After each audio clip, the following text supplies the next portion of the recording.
तो नेक्स्ट इसके अंदर आते हैं बेटे इसके इंटरनल फीचर्स। तो इसकी फॉल्स बॉडी कैविटी काफ़ी खुली होती है और उसके अंदर एक फ्लूइड भरा होता है जिसको हाइड्रोस्टैटिक स्केल्टन के तौर पे ये यूज़ करते हैं। इसी कैविटी के अंदर इसकी बॉडी के सारे इंपॉर्टेंट ऑर्गन्स भी पाए जाते हैं।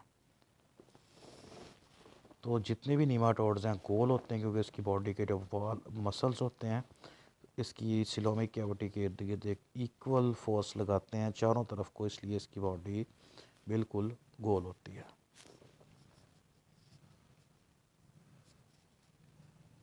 ये वही स्ट्रक्चर, ये गोल बॉडी की बात हो रही है। यहाँ पे सिलोमिक फ्लूइड होता है जो कि सारे ऑर्गन्स को चारों तरफ बाहर को इक्वली प्रेस करके रखता है।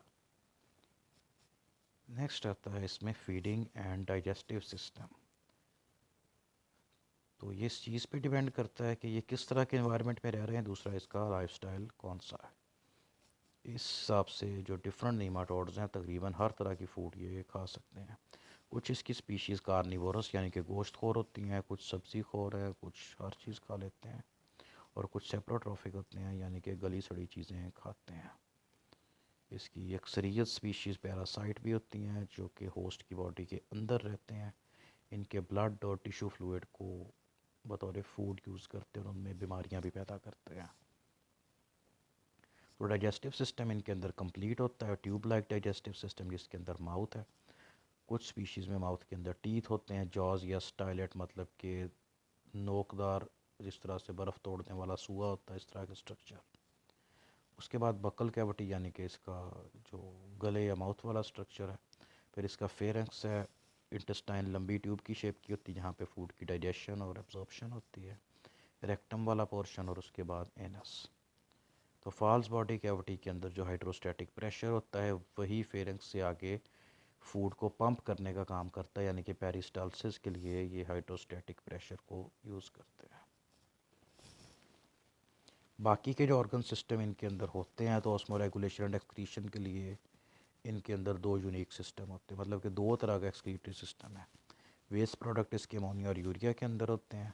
पहला जो सिस्टम उसको ग्लैंडुलर सिस्टम कहते हैं, ये पानी में रहने वाली स्पीशीज़ के अंदर पाया जाता है।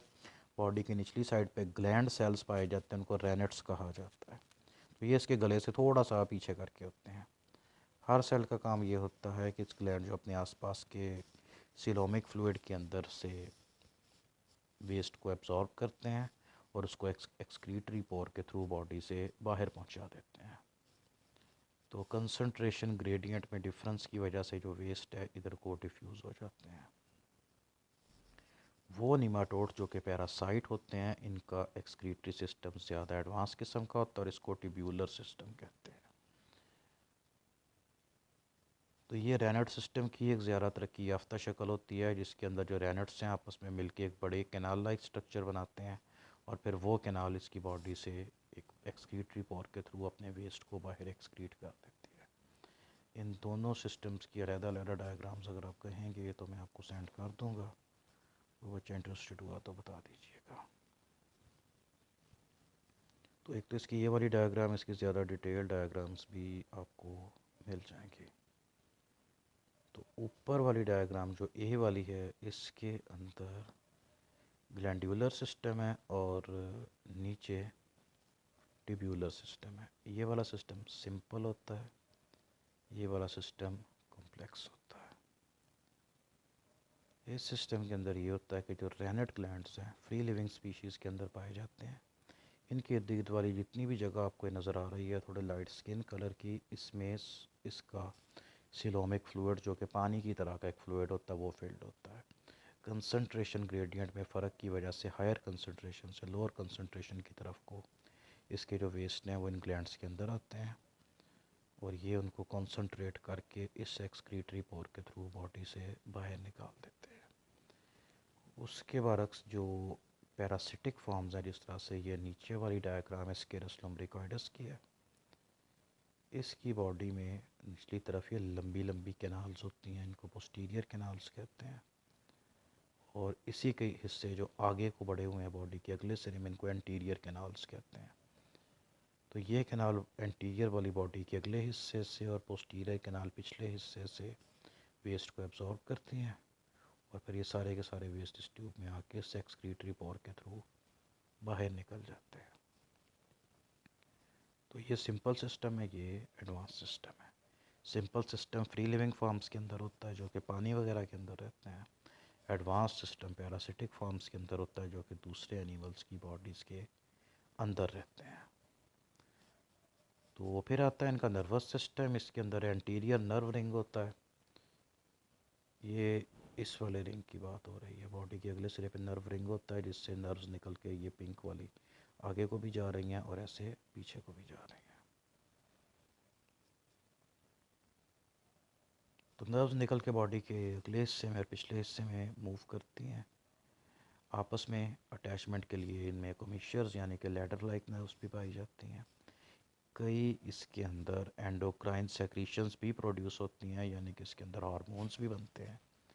और ये हार्मोन्स इसकी ग्रोथ, मोल्डिंग, क्यूटिकल फॉर्मेशन और इसके मेटामॉर्फोसिस के प्रोसेस को कंट्रोल करते हैं। नेक्स्ट आता है रिप्रोडक्शन एंड डेवलपमेंट। तो मोस्टली निमाटोड डाइशियस और डाइमॉर्फिक होते हैं। डाइशियस का आपको पता है, डाइमॉर्फिक का मतलब होता है कि मेल और फीमेल दोनों की शक्ल सूरत अलग अलग होती है। मेल्स का साइज़ फीमेल्स की निस्बत छोटा होता है। फीमेल का साइज़ बड़ा इसलिए होता है क्योंकि जितनी बड़ी फीमेल होगी उतने ज़्यादा एग्स प्रोड्यूस कर सकेगी। तो उसके गोनैड्स इसकी फॉल्स बॉडी कैविटी के अंदर पाए जाते हैं, क्वाइल्ड यानी कि कॉन्वोल्यूटेड या गुच्छे की हालत में। फीमेल सिस्टम के अंदर ओवरीज हैं, वो भी क्वाइल्ड होती हैं। हर ओवरी के साथ एक ओविडक्ट लगा होता है जिसका प्रॉक्सिमल यानी कि जो करीब वाला सिरा होता है ये आगे से फूला हुआ होता है और उससे सेमिनल रिसेप्टिकल बनता है। ओविडक्ट आगे जाके यूट्रस के अंदर चेंज हो जाता है जो कि ट्यूब की शेप का होता है। दो यूट्रस आपस में मिलके फीमेल रिप्रोडक्टिव ऑर्गन यानी कि वेजाइना बनता है और जो एक जेनिटल पोर एक छोटी ओपनिंग के थ्रू बाहर से कनेक्टेड होता है। मेल रिप्रोडक्टिव सिस्टम के अंदर सिंगल टेस्टिस होता है, उसके साथ एक ट्यूब होती है, उसको वास डेफरेंस कहते हैं। और आगे जाके सेमिनल वेजिकल यानी कि स्पर्म को स्टोर करने वाला ऑर्गन। तो सेमिनल वेजिकल आगे इसके क्लोएका के साथ कनेक्टेड होता है। जो मेल्स इनके साथ टिश्यूज़ का एक फ्लैप यानी कि ढक्कन की तरह का स्ट्रक्चर, इसको बुरसा कहा जाता है। तो ये उस फ्लैप यानी कि उस ढक्कन लाइक स्ट्रक्चर के साथ अपने स्पर्म्स को फीमेल की बॉडी की तरफ को ट्रांसफ़र कर देते हैं। ये जो दो डायग्राम्स हैं इनके रिप्रोडक्टिव सिस्टम को दिखा रही हैं। ए वाली डायग्राम जो ऊपर वाली है यानी कि ये फीमेल का है और बी वाला मेल का रिप्रोडक्टिव सिस्टम है, मतलब जो स्केरस टम्ब्रिकोइडस है उसके अंदर। तो ये पोर्शन इसका ओवरी वाला है, आगे जाके ओविडक्ट और ये अंदर जाके इसके अंदर यूट्रस बन जाता है। ये सेमिनल रिसेप्टिकल है यानी कि वो ऑर्गन जो कि स्पर्म्स को रिसीव करता है। ये इसकी ओपनिंग है, मतलब कि यहाँ से स्पर्म्स एंटर होंगे और आगे जाके इसके ओविडक्ट और यूट्रस को अंदर जाके एग्स जहाँ मौजूद होंगे उनको फर्टिलाइज कर देंगे। ये मेल है, ये इसकी मतलब डाइजेस्टिव सिस्टम है, माउथ, इंटेस्टाइन और एनस वगैरह। और ये वाला जो स्ट्रक्चर है ये इसका रिप्रोडक्टिव पार्ट है। ये इसका टेस्टिस है, लॉन्ग और ट्यूब्यूलर होते हैं। इसमें भी ओवरी लॉन्ग और ट्यूब्यूलर, टेस्टिस भी लॉन्ग और ट्यूब्यूलर, मतलब यहाँ से लेके ऐसे।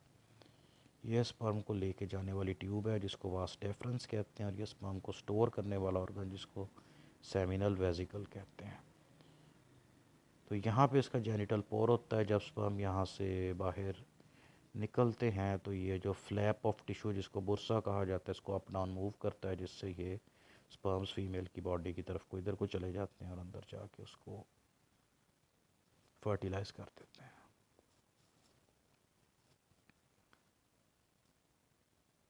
तो स्पर्म ट्रांसफ़र के बाद जो इसकी बॉडी कैविटी है उसके अंदर हाइड्रोस्टैटिक प्रेशर की वजह से जो फर्टिलाइज एग है वो गोनोपोर या जेनिटल पोर की तरफ को मूव करता है। एक स्पीशीज़ कितने अंडे देती है ये हर स्पीशीज़ के साथ इसकी तादाद में फ़र्क होता है। कुछ नीमाटोड होते हैं वो चंद 100 अंडे देते हैं और कुछ नीमाटोड्स ऐसे हैं जो एक दिन के अंदर लाखों अंडे देते हैं। और कुछ नीमाटोड ऐसे भी हैं जिनके अंदर ओवोविविपेरिटी का प्रोसेस पाया जाता है, यानी कि एग्स उनकी बॉडी के अंदर ही रहते हैं, अंदर ही डेवलप होते हैं और छोटे छोटे लार्वे डायरेक्ट इनकी बॉडी से बाहर आ जाते हैं।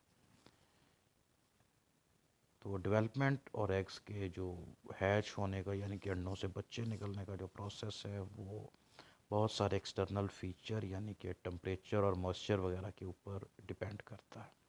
हाई टेम्परेचर में ज़रा जल्दी निकल आते हैं, लो टेम्परेचर में लेट निकलते हैं। तो इसके अंडों से जो लार्वा निकलता है उसको जुविनाइल भी कहा जाता है और इसके अंदर एडल्ट वाले मोस्टली स्ट्रक्चर प्रेजेंट होते हैं। इसका लार्वा या जुविनाइल 4 दफ़ा इसमें मोल्टिंग का प्रोसेस होता है और कुछ स्पीशीज़ के अंदर अंडा टूटने से पहले वो अंडे के अंदर ही 1 से 2 दफ़ा मोल्ट कर लेता है और जब अंडों से बाहर निकलते हैं वो काफ़ी हद तक डेवलप हो चुके होते हैं। तो ये इनकी जनरल डेवलपमेंट थी। उसके बाद अब कुछ इसमें हम एग्जांपल्स डिस्कस करेंगे जिसमें आप देखेंगे कि अलग-अलग नीमाटोड्स के लाइफ साइकिल के अंदर थोड़ा थोड़ा सा डिफरेंस है। तो some important nematode parasites of humans के अंदर जो पैरासिटिक नीमाटोड्स इनके अंदर कई अडाप्टेशंस पाई जाती हैं। यही इनकी पैरासिटिक अडाप्टेशंस हैं जिसके अंदर इनका रिप्रोडक्टिव पोटेंशियल बहुत ज़्यादा होता है। इनके लाइफ साइकिल के अंदर एक से ज़्यादा होस्ट होते हैं। इनके ऊपर एक क्यूटिकल होती है जो इसको होस्ट के एंजाइम से बचा के रखती है। इनके एग्स भी रेजिस्टेंट होते हैं, उस पर भी गर्मी सर्दी या फिर मौसमियाती तब्दीली का या होस्ट के एंजाइम का असर नहीं आता। और ये इसकी जो लार्वल फॉर्म्स होती हैं वो अपने इर्द गिर्द एक फ्लूइड फिल्ड पानी से भरी हुई थैली सी जिसको सिस्ट कहते हैं बना के होस्ट की बॉडी के अंदर सेव या डोरमेंट स्टेट के अंदर रह सकते हैं।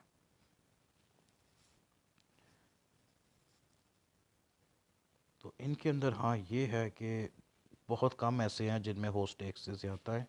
नॉर्मली नीमाटोड्स एक ही होस्ट के अंदर अपना लाइफ साइकिल कंप्लीट कर लेते हैं।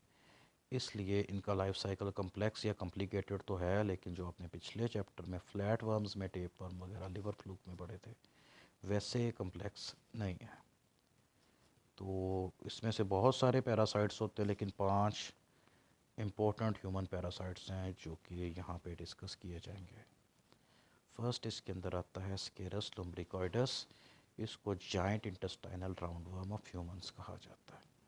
तो ये इंसानों का एंडो पैरासाइट है और स्मॉल इंटेस्टाइन के अंदर रहता है। तो हर साल इससे 800 मिलियन यानी कि 80 करोड़ लोग सारी दुनिया में मुतासर होते हैं। एडल्ट स्केरस ग्रीक वर्ड स्केरस का मतलब होता है इंटेस्टाइनल वर्म। इंसानों की स्मॉल इंटेस्टाइन के अंदर रहता है। ये बहुत बड़ी तादाद में अंडे देता है जो कि फीसिस के थ्रू बाहर एक्सक्रीट हो जाते हैं। फर्स्ट स्टेज लार्वा बनता है और मोल्ट करता है और सेकंड स्टेज लार्वा के अंदर चेंज हो जाता है। यही सेकंड स्टेज लार्वा इसकी इन्फेक्टिव स्टेज होती है। जब एक इंसान इसके इस तरह के एग्स खा ले जिसमें एम्ब्रियो बना हुआ है तो वो इंटेस्टाइन में जाके टूट जाते हैं। लार्वा इंटेस्टाइन में सुराख करता है और ब्लड सर्कुलेशन के साथ इंसान के फेफड़ों तक चला जाता है। फेफड़ों के अंदर जाके 2 दफ़ा मोल्ट करता है और ऊपर को चढ़ता हुआ सांस की नाली तक आ जाता है। मतलब गले में सांस की नाली और ख़ुराक की नाली इनकी जहाँ से स्टार्टिंग एक ही जगह होती है तो फिर ये वहाँ से कूद के खाने की नाली में चला जाता है। क्योंकि इसके ऊपर रेजिस्टेंट क्यूटिकल होती है इसलिए इस पर स्टमक की एसिड का असर भी कोई नहीं होता। ये आराम से स्टमक से गुजर के स्मॉल इंटेस्टाइन में पहुंच जाता है और वहाँ पे इसके मुंह के आगे काइटन के बने हुए दांत होते हैं उनको फंसा के वहाँ पे चिपक जाता है और फिर इंसान का नुकसान करना शुरू कर देता है। तो इंटेस्टाइन में रहते हुए इसमें सेक्सुअल मैच्योरिटी आती है, वहीं पे ही आपस में रिप्रोड्यूस करके नए एग्स प्रोड्यूस करना शुरू कर देते हैं। तो ये इसका लाइफ साइकिल है। ये एम्ब्रियोनेटेड स्टेज है जिसमें सेकंड स्टेज लार्वा है और इसको इंसान ने खा लिया। इंटेस्टाइन में जाके इसमें से लार्वा निकल आता है, इंटेस्टाइन में सुराख करके जाता है इंसान के सर्कुलेटरी सिस्टम में, वहाँ से जाता है इंसान के फेफड़ों में, वहाँ जाके मोल्ट करता है, ट्रेकिया के अंदर आता है, वहाँ से गले में और गले से खुराक की नाली एसोफेगस में चला जाता है। स्मॉल इंटेस्टाइन के अंदर जाकर ये बड़ा हो जाता है, आपस में मेल फीमेल रिप्रोड्यूस करके अंडे देते हैं। अंडे के अंदर ये मोल्ट करके अपनी इन्फेक्टिव स्टेज यानी कि इसकी फर्स्ट स्टेज होती है ये इसकी सेकंड स्टेज में कन्वर्ट हो जाता है और इसी अंडे को कोई और इंसान खा ले तो इसका लाइफ साइकिल कंप्लीट हो जाता है। तो नोट फरमाइए कि इसके लाइफ साइकिल के अंदर सिर्फ एक ही होस्ट यानी कि इंसान है, दूसरे इंटरमीडिएट होस्ट नहीं है। दूसरी इसके अंदर एग्जांपल है एंट्रोपियस वर्मिक्यूलरिस। इसको ह्यूमन पिन वर्म कहा जाता है क्योंकि देखने के अंदर इनकी जो शक्ल सूरत है वो ये जो पिन होती है जिसको कॉमन पिन कहते हैं उस तरह से होती है, इस करके इनको पिन वर्म कहते हैं। तो यूएसए यानी कि डेवलप्ड कंट्रीज़ के अंदर भी बहुत ज़्यादा कॉमन होता है और ये रहता है लार्ज इंटेस्टाइन के आखिरी हिस्से के अंदर यानी कि रेक्टम के आसपास रहता है। तो रात के वक्त जो फीमेल्स हैं सीकम से निकलती हैं और एनस के आसपास वाले हिस्से के अंदर अंडे देती हैं। इन अंडों के अंदर फर्स्ट स्टेज लार्वा होता है और यही अंडे जब इंसान निगल ले तो उसके बाद ये उसकी इंटेस्टाइन में जाते हैं, टूट जाते हैं। लार्वा निकलता है 4 दफ़ा, उसमें मोल्टिंग होती है और फिर ये लार्ज इंटेस्टाइन में जाके वहाँ पे रहना शुरू कर देता है। तो ये इसका लाइफ साइकिल है। ये अंडे जो उसने रेक्टम में दिए बच्चों में ज़्यादा होता है और बच्चे खारिज करते हैं अंडे, उनके नाखूनों में फंस जाते हैं। वही अंडे बच्चे खाने वाली चीज़ में हाथ डाल दें या मुंह में डाल दें, किसी दूसरे बच्चे के मुंह में हाथ वही वाले डाल दें धोए बगैर, तो ये उसकी बॉडी में ट्रांसफ़र हो जाते हैं और वहाँ पे जाते ही इसका लाइफ साइकिल कंप्लीट हो जाता है। तो छोटे बच्चों के अंदर ये प्रॉब्लम ज़्यादा होता है और अगर बच्चों के हाथ वगैरह प्रॉपरली धोए जाएँ और उनको मुंह में हाथ डालने से रोका जाए तो ये कंट्रोल हो जाता है।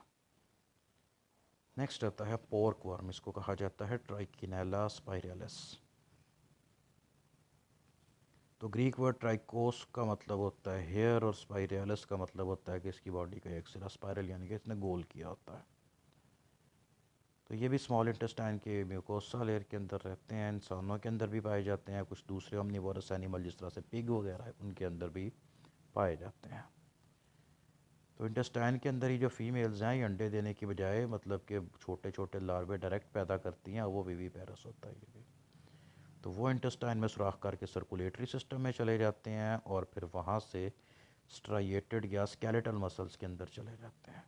मसल्स में सुराख करते हैं, उसके अंदर जाके अपनी बॉडी के इर्द गिर्द लार्वा सिस्ट बना लेता है और हाइबरनेटिंग स्टेट के अंदर चला जाता है। तो इस तरह से मसल्स के अंदर ये कई कई साल तक इनएक्टिव पड़ा रहता है, लेकिन कभी भी ये मतलब आके इन्फेक्शन स्टार्ट कर सकता है। तो ट्राइकिनेला जो बीमारी पैदा करता है उसको ट्राइकिनोसिस कहा जाता है और दूसरे होस्ट के अंदर ये तब ट्रांसफ़र होता है जबकि वो पहले होस्ट का गोश्त खा ले जिसके अंदर इसका इंसिस्टेड लार्वा मौजूद है। तो ये पिग्स के अंदर होता है और इंसानों में इस तरह से आता है कि अगर इंसान पिग्स का इम्प्रॉपरली कुक्ड गोश्त खा लें।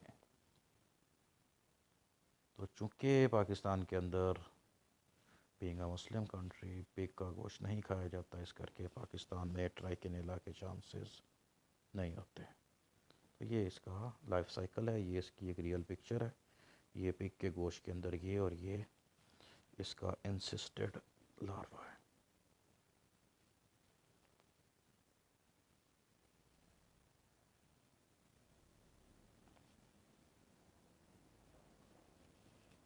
चौथे नंबर पे आता है बुशरेरिया स्पीशीज़, जिसके अंदर बुशरेरिया बैंक्रोफ्टी वगैरह आते हैं। इनको फाइलेरियल वर्म्स भी कहा जाता है। ये पाए जाते हैं गर्म रतूब इलाकों के अंदर और जहाँ पे हर साल 25 करोड़ लोग इनसे इन्फेक्ट होते हैं। तो लैटिन वर्ड फिलियम का मतलब होता है थ्रेड, चूँकि देखने में ये थ्रेड की तरह के मतलब धागे की तरह से बहुत पतले और लंबे लंबे होते हैं, इस करके इनको थ्रेड वर्म्स कहते हैं। इसकी दो एग्जांपल्स हैं जो कि इंसानों के अंदर फाइलेरियसिस की बीमारी पैदा करती हैं। इसके अंदर से एक है बुशरेरिया बैंक्रोफ्टी और दूसरी है बुशरेरिया मलाई। मलाई मलाइशिया से आई, उस रीजन के अंदर है। लोंगेटेड थ्रेड लाइक नीमाटोड्स होते हैं और इंसान के लिम्फेटिक सिस्टम में रहने वाले पैरासाइट हैं। ये लिम्फ वेसल्स को ब्लॉक कर देते हैं, इस वजह से जो टिश्यू फ्लूइड या लिम्फ है वो वापस ब्लड के अंदर नहीं जाता और बॉडी स्पेस के अंदर या बॉडी कैविटी के अंदर जगह जगह पे इकट्ठा होना शुरू हो जाता है। तो फ्लूइड की वजह से जो कनेक्टिव टिश्यूज़ हैं वो सूजना शुरू हो जाते हैं और इस वजह से बहुत सारे ऑर्गन मतलब जिस ऑर्गन में लिम्फ की ब्लॉकेज हुई वो ऑर्गन सूज के बहुत बड़ा हो जाता है। तो इस कंडीशन को एलिफेंटिएसिस कहा जाता है, यानी कि हाथी पाँव की बीमारी। इंसान बाकी नॉर्मल रहता है लेकिन उसका एक हाथ या पाँव हाथी के साइज़ का हो जाता है। अब ये एक मेडिकल केस की एग्जांपल है जिसमें एक पेशेंट, इसकी एक टांग ठीक है और एक टांग एलिफेंटियासिस की वजह से बहुत ज़्यादा बड़ी हो गई। तो सिर्फ बड़ी नहीं हो जाती, क्योंकि इसके अंदर लिम्फ भरा होता है, उतनी ही हैवी भी हो जाती है, चलना फिरना मुश्किल हो जाता है। तो लिम्फेटिक वेसल्स के अंदर जो फाइलेरियल निमाटोड्स हैं ये रिप्रोड्यूस करते हैं, लार्वे पैदा करते हैं। इसके लार्वे को माइक्रोफाइलेरिया ही कहा जाता है। ये इंसान के फिर ब्लड स्ट्रीम के अंदर आ जाते हैं और वहाँ से उसकी पेरिफेरल सर्कुलेशन के अंदर मूव कर जाते हैं, मतलब कि ब्लड के अंदर सर्कुलेट करते रहते हैं। अब एक पर्सन जिसके ब्लड के अंदर ये लार्वे फिर रहे हैं और उस पर्सन का ब्लड को मच्छर आया और उसका खून चूस के चला गया, तो वो उस लार्वे को भी अपने साथ ही ले जाता है। ये लार्वा इसके मच्छर के थोरेसिक मसल्स के अंदर जाता है, वहाँ पे 2 दफ़ा मोल्ट करते हैं और इन्फेक्टिव स्टेज के अंदर कन्वर्ट हो जाते हैं। फिर ये मच्छर जिसके अंदर अब इन्फेक्टिव स्टेज वाला लार्वा मौजूद है, ये दोबारा से किसी इंसान को काटता है तो फिर ये उसकी बॉडी के अंदर लार्वा भी इंजेक्ट कर देता है। लार्वा दोबारा से 2 दफ़ा मोल्ट करता है, 2 + 2 4 मोल्ट कंप्लीट हो गए और इंसान के लिम्फेटिक सिस्टम में जाके उसके अंदर एलिफेंटियासिस की बीमारी पैदा कर देता है।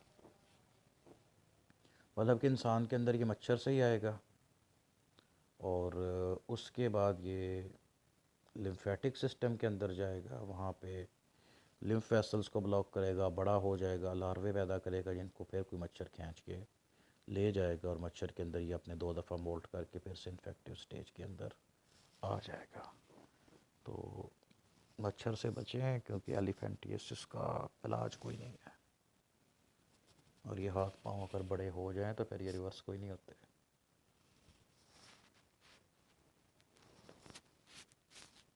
तो फाइलेरियल वर्म की एक और टाइप है जो कि यूनाइटेड स्टेट्स के अंदर काफ़ी ज़्यादा पाई जाती है। इसको डायरोफाइलेरिया इमिटिस कहा जाता है।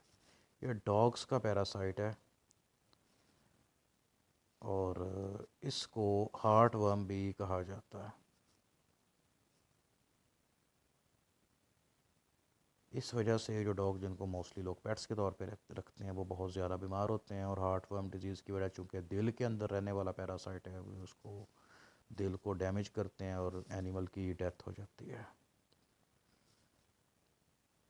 तो फिर उससे बचने के लिए वो लोग जो कि रेगुलर डॉग्स वगैरह रखते हैं, यूएसए में तकरीबन हर एक नहीं रखा हुआ है, कम से कम एक या एक से ज़्यादा डॉग्स रखे हुए हैं, तो इसलिए फिर उनकी प्रॉपर वैक्सीनेशन करवाई जाती है ताकि अगर ये पैरासाइट उसकी बॉडी के अंदर आ भी गया है तो उसको टाइम फैलने से रोका जा सके।